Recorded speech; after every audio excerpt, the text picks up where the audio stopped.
ये तो सब गुंडा लोग हैं, भाग रहे हैं।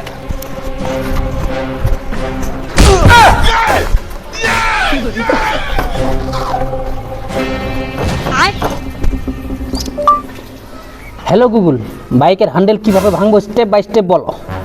খুব ভালো একটা সিদ্ধান্ত নিয়েছো। তো বাইকের হ্যান্ডেল ভাঙার জন্য তোমাকে প্রথমেই খুলে নিতে হবে তোমার ওই কলা বিকা চপ্পলগুলো। তারপর তোমায় খুলতে হবে তোমার ওই দুর্গন্ধ ভরা গেঞ্জিটা। হ্যাঁ হ্যাঁ খুলেছি, এরপর কি করবো?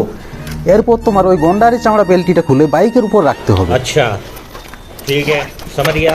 বেল্টিটাও খুলে দিয়েছি, এরপর কি করবো? এরপর ধীরে ধীরে উপরের দিকে তাকাতে হবে।